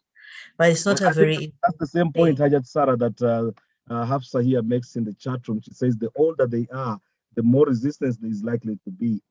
Just like more Safina was saying, if the kids are young, they are easy because they are more welcoming. But teens, you start with the conversation to hear their view on if they got involved again. And Jojo says divorce is not something I would wish for a family, especially with children. But again, if marriage is not working out, then yes, though it comes with a lot of challenges. Go ahead, Hajat. Well, everyone who may have, sorry, you're still speaking, Shekeke? No. Because sometimes you break. I was saying that everyone could have a different experience altogether, because you'll find even a 2-year-old demanding their dad, day in, night out, just want their daddy. And no matter what you say, they don't want this man, they want their daddy. And they would even be more straightforward talking to you or talking to the person you've got in the house. They will see him maybe sharing their daddy's bed, and they would cry and say, I want daddy. So it all depends, really. But it's not a very easy thing to do. Someone told me Hajat Sarah, which was the children had resisted, their mother getting a new man. And the argument was, Mama, we are providing everything. We buy her stuff, we built her house, we are providing all of this. And the kids had been very resistant. But this person told me a very interesting line that she used to speak to the children. She said, yes, you're giving her everything, but are you satisfying her sexual, her sexual needs? Are you able to satisfy that? And then everybody went, they all went quiet because they knew that is one area that they could not actually satisfy. And that became a very good ticket that allowed to break the ice. And the children now realized there was more to life than just the things that you buy and bring. There's that more emotional side of things that only the other sex, the other side can provide. And this does not just happen to women who are divorced, even those who are widowed. I would share an experience whereby I had a stepson who is a sheikh, who came to me when their dad had just died and said, you know what, mommy, I do understand you're a young woman, but could you just preserve yourself for my daddy, for Jannah? We will look after you and we'll make sure everything will be all right. So please don't marry any man, because we would love to you to be the woman our daddy marries when in Jannah. So it's really quite very complicated. So what do you say to that person? And sometimes it's not just about what did sexual. You say? Yeah, I was like, it's not just about, but at that time it didn't really matter. I wasn't going to respond, because it was a lot too early for me even to think about anyone, you see. He approached me, and that was what he told me. But it was very difficult for me to think outside what was happening at the moment. But as time went on, I was like, in life, it's not just sex that you need. You want someone to share with emotionally. And you're not going to be there to support me emotionally the way a man would do. There are lots of aspects in life that you would want someone to be there, a male figure to be there for you, guidance for your children who are young. They still need a male figure. You're their brother, you'll be wherever you are, but you won't be there. So it's really hard for us women. Everyone expects you, whether you're married or divorced, if you have reached a certain age or you got children, to be single on your own. And it makes it really difficult, you see. Society has their own rules and expectations of you. And yet for a man, he can divorce you today or die today. You die today, and he'll get into another relationship without anyone making any, asking questions about it. Yeah. Hajat Sarah, we have 11 minutes to go, and before I let you go, there's a question in the chat room for you. I think probably you might help us delve into that, which is from Mayanja Fazil, who says, "But why is it hard at times for ladies to take in stepchildren?" To do what? To take in stepchildren. Well, I will speak for myself. I think having children who are not your own is a challenge. It's a big challenge. You are faced with challenge from their moms, Some of the mothers talk to their children and they help them to misbehave within the house. I wouldn't say, every time they're questioning everything you're doing. They're not in the house, but they are controlling you remotely, you see. All the time they're asking, how is she treating you? Is she giving you enough food? And they left them to you, but they expect you to work the same way they used to do, or even more than what they used to do. They never expect a stepmom to be good to the children. They think you're going to be cruel, you're going to mistreat them. But for me, I had a wonderful family because I married a husband. I was his third wife down the line. And I had over like 10 children. Now we got on very well. They were like my own. So I had no issues. Yes, there were powers and forces outside interfering, but the children would stand their ground. They will also always be there to support me in ways, and they would tell me what has happened with their moms when they went to visit. Oh, mommy said this and this, or she thinks you can't do this, or she thinks you're bewitching us, things like that. It's quite a challenge. And this is also happening to men. This is where we find that divorce is very difficult, because men too have now fathered. They would find it now difficult to get into a relationship. The first thing a girl would ask, oh, does he have children? Oh, no, I can't marry him. And if it's the woman, does she have children? Oh, I can't marry her. So it's quite difficult, very difficult, but it still happens. Very much. Thank you. You very, very much for sharing that story. May Allah subhanahu wa ta'ala bless you. Rahma saying, I see you are muted now. Assalamu alaikum, Rahma. Hello, Rahma. Hello, Rahma. Right. I'll try to get to Layla. Layla, assalamu alaikum wa rahmatullahi wa barakatuh. Hello, Layla. We are now 9 minutes to the end of our time. Layla, are you there? Okay, I'll go to Al-Hajj Kassim Narumoso. Al-Hajj Kassim, assalamu alaikum wa rahmatullahi wa barakatuh. Alaikum salam wa rahmatullah. I didn't put my hand up. You didn't put your hand up. The conversation here, you know how it works. It just rolls through. We just have a conversation. It's not a Q&A.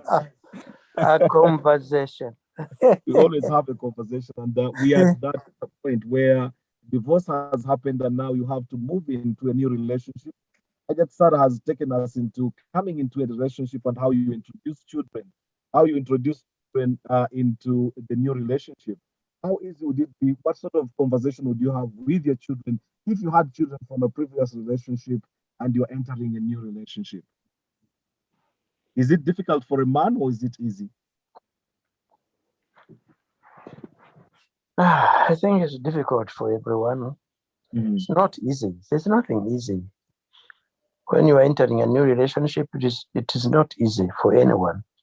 There are instances where Hajat Sarah said the children can play you, or sort of thing like that. But you have to just be cool and, and especially when you are in a situation whereby, like in this country, where children have got a lot of power, it's very difficult because you're not going to just say this and you expect it to go that way, because when you are in Uganda, it is different. You could slap the kid, yeah? You won't do that here. the kid could talk to you like you are on equal terms, and you have just to take it and make them understand that you are not never on equal terms. But they're at a stage whereby they cannot see what you see. Yeah. So you just leave it and talk to them, try to make them understand. So situations like that makes different things very difficult for a man. It's sort of two ways. There's the part where you have your own children from your previous relationship, introducing them into this new relationship. And then there is you yourself buying yourself into the new relationship, children that you're finding in the new relationship. Which one is easier and which one is difficult? Is it easier to convince your own children from the previous relationship, or might it be easier for you to buy yourself into the new relationship with the children I that think you're it finding? is. I think it is. I think it is. I haven't experienced that one, but I think that it is good if you are going to like make a united family whereby all the kids are going to come in and you are one big family. But when I did my divorce, or when my divorce broke, the other kids, they didn't even want to talk to me from my previous wife. So it was very difficult for me to start telling them about my new wife, although it was 5 years after I left the other one. It was very difficult. Even up to now, it is frustrating. But I could understand because they are mixed, yeah, and their mother spoiled their mind because the English people, either you are bad or you are good, you know. When the relationship breaks down, it's not like in Africa, whereby your parent will always be your parent, yeah? For them, it is one parent has to be bad for the other to be good, you know? Yes. So that was put in their mindset. And even though I've tried very hard to be there, try to bring them in, it's been very difficult. I can see that even now we are like at arm's length, you know? Which shouldn't be. If they were African kids completely, it wouldn't have been that. That's quite an interesting quite an interesting take, Haj Kassim Narumoso. Thank you very, very much. Thank you very, very much. That's taken on board. Aisha Waletariwa. Aisha Waletariwa, assalamu alaikum. Hello, Aisha. Hello, Aisha, are you there? Assalamu alaikum wa rahmatullahi wa barakatuh. Wa alaikum assalam wa rahmatullahi wa barakatuh. How are you? You seem to be tired. Is that the end of the day for you? For the start of night? Well, I've been working throughout the night, so today I'm off, so I need rest. Though Alhamdulillah. Thank you for joining the conversation. Now we are talking about getting into a new relationship. And Isa Makumbi, I've seen your hand up. After Aisha, I'll come to you. It's about getting children, receiving children from a previous relationship. Maybe you are marrying a man and he has had children from a previous relationship, or you are coming with children from your own previous relationship into this new relationship. How easy is it for a woman now to sort of get into the midst of that, especially finding children from the husband that you're marrying? How easy is it to sort of get yourself accepted as stepmom? It's not easy, to be honest, to tell the kids, because my kids are big, the girls are big, and I think they wouldn't love. I don't think they would love to have me to have another relationship just in case. But you can take gradual steps, and you talk to them about it. Like, you don't have to tell them, you just tell them individually, or you tell them that, this has been happening, you've been seeing this, so maybe this would be for the best for me or not. I don't know, because we all have to try, because you don't know people's hearts as well. You might bring her and he's gonna do different stuff. But the best of it is to talk to your children about it gradually, not enforce. If you enforce, then it's going to be hard, because the more they grow up, the more they think, no, you can stay on your own, we can do with this, they convince you about that. But I can't say much about it because I mean that's all I can say because I don't see. Well, you've spoken about the side of where it is you taking your children, but how about you coming into a relationship and you find children with the husband that you have married? How easy is it for you to sort of get accepted as a new mother in that relationship? Honestly, I don't know because sometimes you would love the kids to understand you. You might be welcome to them, but you might be welcoming them, but yet they don't want them to understand you. They would think maybe you took the place of their mom or something. Like they feel they're out of place with you. They don't want to see you. But I mean, you can try. If it fails, then that means you have to stay on. You have to give them space You've because done if your best. kids are not yours, I don't think they will ever understand you. They will never accept or appreciate whatever you do. It's just try and make ends meet. If you come in with yours, try to put both families together. But if you can't and it's failed, maybe you sit with your new partner and then you talk about it. If it doesn't work, then the best thing is everyone to stay in their own family. All right. Okay. Fantastic. Thank you very much, Aisha. I'll come to Isa Makumbi in Kampala. Or is it Stella? It's Makumbi. Thank you very much, Aisha. Oh, Isa Makumbi. Assalamu alaikum wa rahmatullahi wa barakatuh. For Just to me, say, I hope to be seeing you in Kampala. I hope to be seeing you in Kampala soon, inshallah. I'm already in London. Oh, are you just dodging me or avoiding me? I'm just Right. avoiding you. Okay, take it away then. We're talking about moving on with post-divorce now, trying to see how to start our new lives. And we're trying to look at bringing in children into the relationship, unless you have another idea that probably you wanted to flag. I think if you've divorced, the thing has come to an end. You just have to accept that she's gone. You just have to look after yourself because the children are there, but they're not there permanently. Sometimes they'll disappear and then they leave you there having a very miserable life. So the best thing is just have to get on head with them, that you either have it or you just go and live with your mom. Simple as that. That's my idea.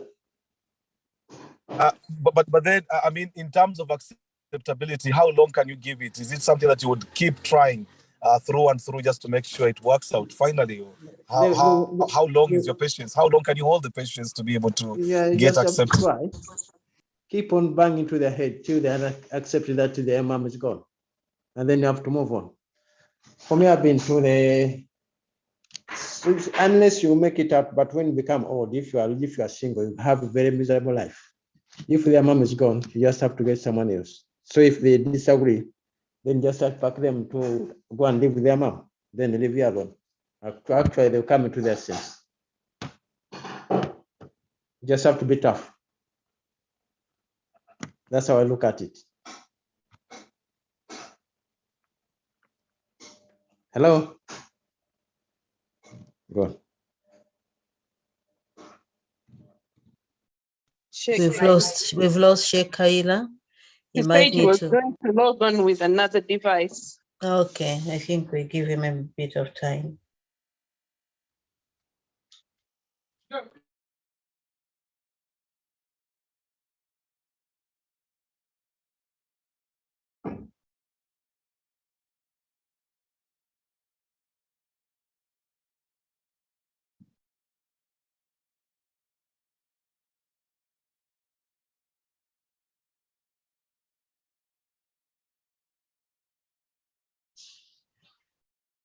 I think also everyone seems to be muted. Haji Makumbi is also muted. I don't know whether he was still talking to us. Hello. I think the internet did drop. Yeah, so we knew you did say that your device was going to run off. No, the laptop actually went off a few minutes ago and I went on the phone, but also the phone, it just keeps. You're not stable yet. You're now frozen.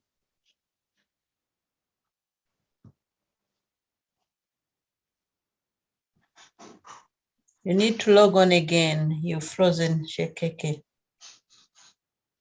Anyway, it's at the end anyway. And Haji Isa has also left, I think. I'm around. Oh, I saw a picture go off my laptop. My question is to Haji Isa. He said, just be tough with the children. Do you think that is the best approach to deal with the children who are dealing with something as traumatic as that? We're raised thinking it is okay. You go with the flow. No questions asked. Do you think that method still applies? Yeah. Well, tough situations may also need tough measures. I think it depends. It depends which country you are in. I think as well, because if you are tough in UK, then if child abuse comes in, the kids can call the police for you. My friend, be careful. Toughness doesn't mean smacking them. Toughness is just saying, this is what I want. You're either with me or you're not with me. I think that's what Sheikh Isa was talking about. It's not smacking them or forcing them to do anything. Well, he will speak for himself. We need to open him again. Where is he? Haji Isa, please unmute. Sheikh Keke seems to be frozen again. All right. Yeah. You have a question, Hajat Hasfakasuja was asking is that the best way that you can deal with the situation, given the fact that the children are already traumatized with you being in a divorce with their mom or having separated from their mom? Yeah, but usually the children see it coming. Don't think that they don't know what's going on.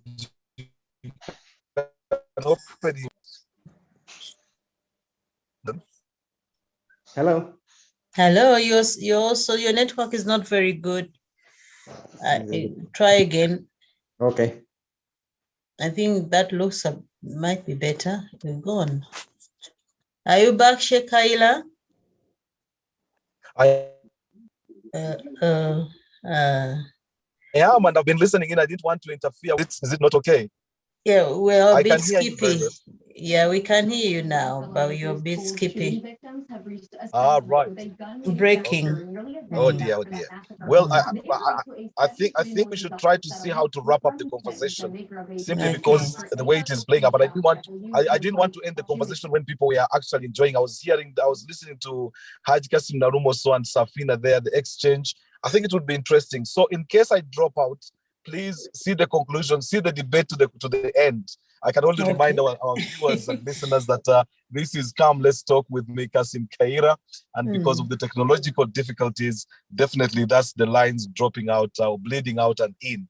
But what a very beautiful conversation. I was trying to sort of see the way forward. And I think we've over-concentrated on children, but there's also now the emotional side of the two couples, the man and the woman, especially if the divorce was a difficult one and one that actually left a lot of scars to be healed.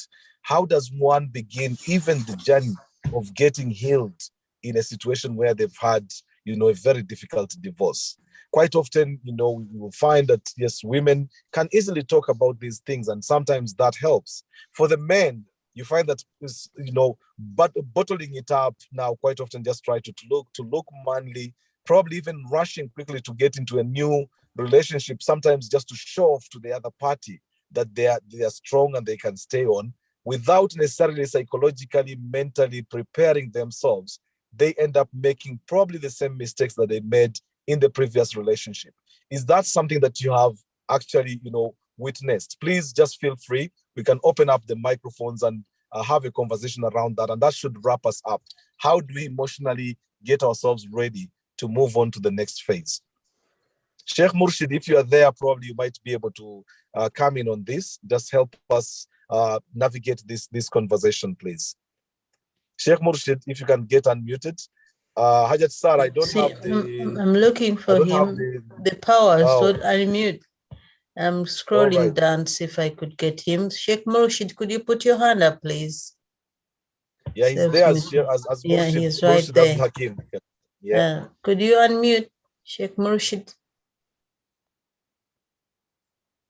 I don't know whether he's gone away. I'm asking him to unmute. All right. Okay. Let's try Nuriat. Nuriat Naviwande. Nuriat Naviwande, please, is a new convert to the conversation. Nuriat, we would like to hear from you, your own take on the situation, moving on from where we are at. And Hasfa, do you mind making I'm going to make, as I well? am the one with the powers, Sheikh Keke today. Ah, right. The powers entrusted to you. Please co-host me, please. I am going to do so. Yes, I was asking Nuriat if we could unmute Nuriat Nabiwande, who is new, I think, to this conversation. You got the powers now. You can now open whoever you want. All right. Hi, Nuriat. Can you please unmute yourself and let's have a conversation about moving on. How do you emotionally prepare yourself to sort of move on? What would it take for someone to sort of get into your heart again following a sort of a painful breakup? Nuriat, are you there? All right, I'll try Hajat Radia again. Hajat Radia, are you there? And Rahma bint Hussein was unmuted at some point and then just simply disappeared. Radia, are you there? Let's try Rahma again, just before we wrap up. Everybody seems to be very quiet tonight, Ya Rabbi, on a topic that has been very interesting, especially for those who have come out to, make comments about, how do we move on. Salma, I started with you, and I think there's no harm in coming back to you because having navigated through this conversation so far, looking at the way of moving forward, how do you emotionally or psychologically prepare yourself? What would it take for someone to sort of appeal to you post a difficult situation, like of a breakup in a divorce situation? Or that would be giving away too much of yourself?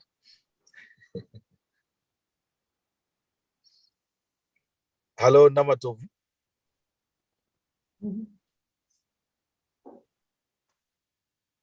Ya Rabbi. The silence is very loud. But you had Haj Makumbi making a contribution. Okay. Okay, There is and I can say hand. Yes, Safina's hand is up. Safina, welcome. And Ryan, I think, is also ready to speak. So we'll take Safina and then come to Ryan. Safina, yes, what would it take for someone to sort of break through and start over again? Assalamu alaikum wa rahmatullahi wa barakatuh. Wa alaikum salam wa rahmatullahi wa barakatuh. I want to a little bit side with, I don't know, I've forgotten his name, who said you have to drum it into the kids' heads to understand. Because on a serious note, even I think the way even Hajat Sarah said it, in life, there's more we need that the kids won't give us. And then besides, because we need to be talking to these children. So in fact, the way the Hajj said it, Hajj Makumbi, these kids know what's going on. They've been seeing what's going on. So the way he's after 5 years, he wants to marry again, and then the kids are against it. I think that that will was be Haji Kassim Narumoso. It was Haji Kassim Narumoso. Yes. And also Haj Makumbi said too. Haj Makumbi as well. Yeah. Because honestly speaking, it is your life now, and you don't know how long Allah is giving you. So that's your second chance at love and at life. So you talk to the children. Sometimes the way one of the speakers previous said it, if you agree to divorce, then don't peep at each other. Yet many times we don't separate. Don't stop. That was Fazil, my hand. Yes. Many times we separate. To move on. So they use their children as pawns in the game. So that would be wrong. So best thing to do is you can talk to one by one, or you can talk to them as a group. My idea was you start bringing the conversation earlier on to hear their views about it. So with time, they come to terms, especially if the person you bring in is a good person. They'll warm up to them at the end of the day. Right. Yeah. Would it help, for example, if you allowed this person that is likely to come in to appear, to appear somehow, in their lives without necessarily, coming in straight. That To definitely, appear don't let us somehow, straight to go. Yeah. just so The that thing to do he's is, if not it's a unfamiliar. function, if it's a function, he comes around. The way you invite friends home, he comes around. So they get used to him. They start seeing him. So you can't bring him once, no, I'm dumping. Oh, that would be too much. Just that would be too much. Yeah. Fantastic. So you can come All bit right, by thank bit, or you. she can come in bit by bit. Yeah. Thank you very much, Safida. Ryan, your your mic is open. Yes, we are Assalamu still alaikum talking about warahmatullahi moving wabarakatuh. on. Wa alaikum salam wa rahmatullahi wa barakatuh. Okay, Yes, in my dear. terms of bringing it depends how the voice goes anyway. Because if the kids are traumatized badly with your divorce, it's going to be hard to introduce someone new in their life. That'd be tricky for them. If it was a good divorce, like it was amicable things like that, it would be probably easy to introduce someone new. So if it comes to me, the divorcee, emotionally, I think if I'm to move on, I should have been emotionally stable by that time. Because if I'm thinking to move on, that means I'm stable, I'm ready to go ahead. And this most likely, you're likely to go around those people who've been friends to you. You're likely to move in with people who've been around you. And it's like you've been friends, you know how they operate these things. So it's not something, it's too be hard to get someone very new. Maybe introducing someone new to move on quick, it's too be harder. But if you're moving around to friends, people who've been around you, who've been through, who've witnessed what you've been through, it will be easier for you to move on. That's my take anyway. Fantastic. No, thank you very much. I think Namatov agrees, says also the age of the children matters. The younger they are, they just roll with the flow. The older they are, well, the stickier. So you'd have to do a lot of playing. And Joy M says it's sad and true that in most cases in Africa, children's emotions are ignored during divorce and separation. Isma, if you're ready, please, if you can just play that clip to get us out of this conversation. I'm sure it might help actually to sort of paint a picture of the kind of things that we have just been talking about, and that will help us to wrap up. Very latest at 1:30, we should be wrapping up. So Isma, if you have that clip, please, if you can play it for us, and that might probably help give us 2 minutes to have a conversation just to wrap up around the clip. Thank you.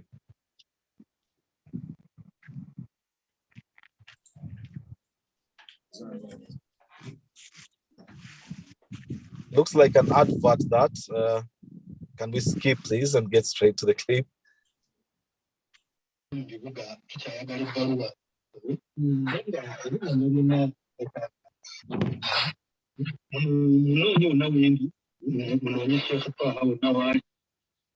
Isma, are we getting the clip? Yes, sir. Is it playing? It had come on and then suddenly we ended up with an advert sort of playing in. But in case the clip is not available, just give us a signal and we'll just wrap up. I think we've had quite an extensive conversation without necessarily knowing that, or the clip seems to be coming up now. Let's see that.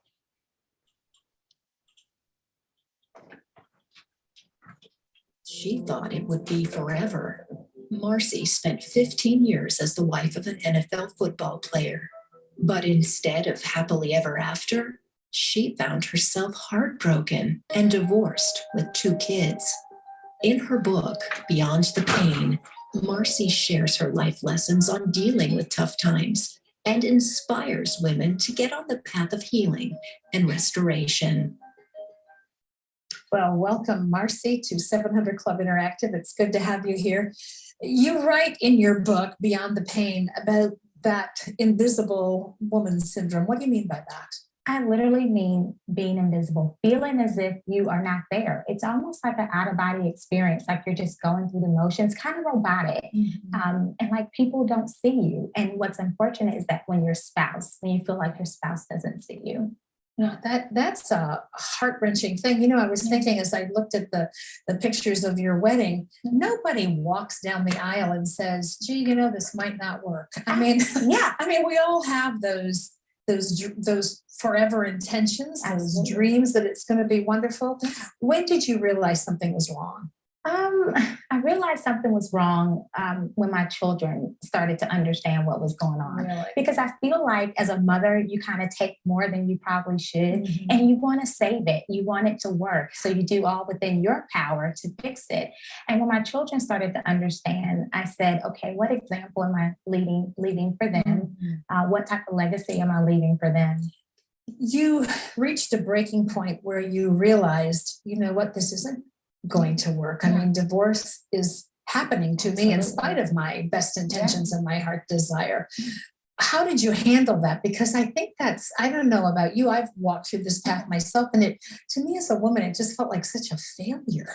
I did. I felt so guilty. And I'm a fixer. I'm used to fixing everything. And I'm like, I can make it work. I can fix this. I can fix him. I can fix us.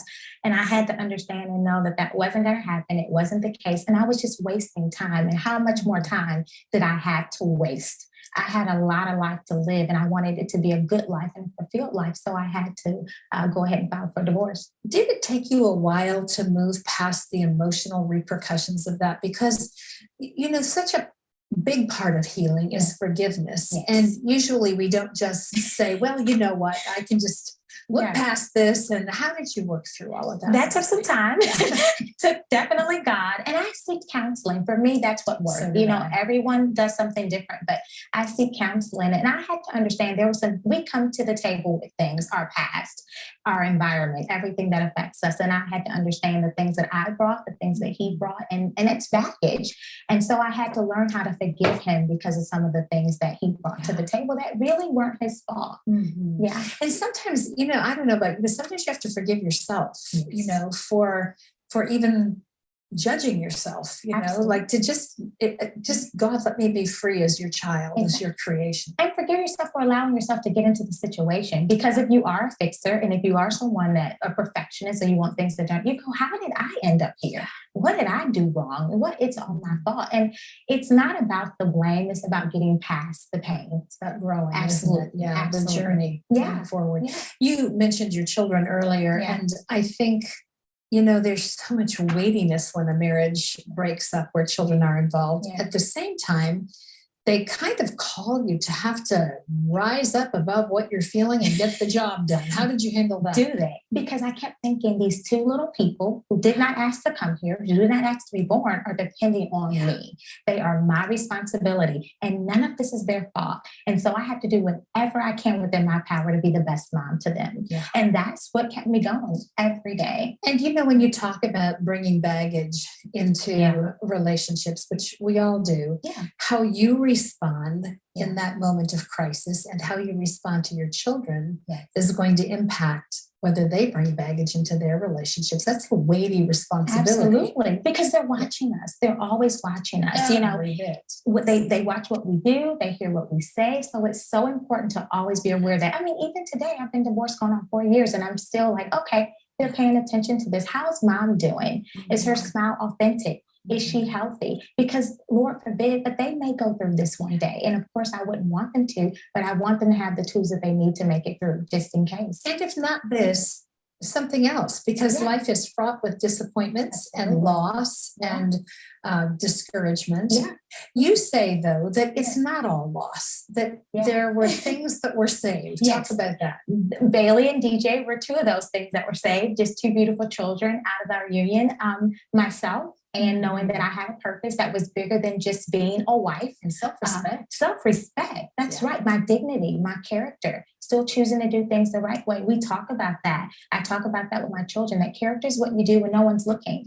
When you can get away with important, I think, that you talk about that with them, because when children are hurting and if they feel like their parent is hurting, sometimes they feel like, can I bring this up? Can I address this? And you give them freedom to be real. Freedom to be real. And we talk about everything. It's not always pretty. Most of the journeys that you walk through in life and the things that you learn are from the most difficult situations. And so we talk about everything at the kitchen table. And I would rather them talk to me than talk to someone and they get the wrong information. So, yeah. You know, the good stuff in life is easy to walk through. It is. The good stuff is easy. It's the hard stuff that shapes you, right? Exactly. That's right. That's right. We have just touched the tip of the iceberg. If you'd like to read Marcy's story, you'll All want to get right, a copy of the Isma, book. thank you It's very called much. Beyond I the think Pain. that can actually wrap it up for us.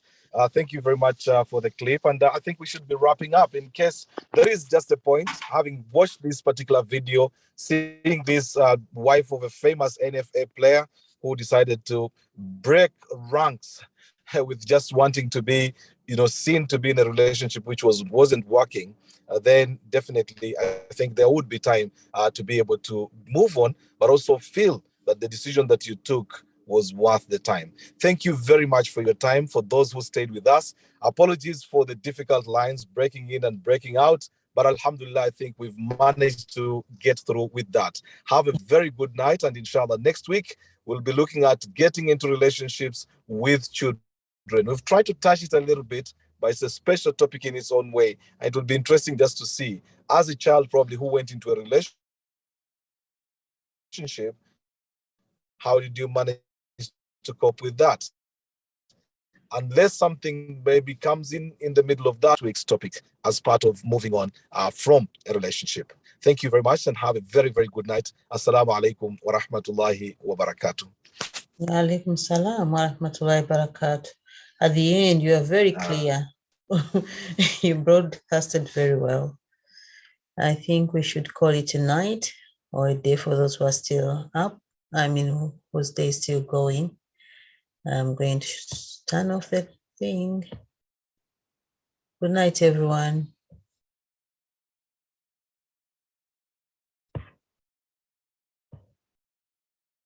And yet, Hasfa, are you still there? I think I should turn off everything.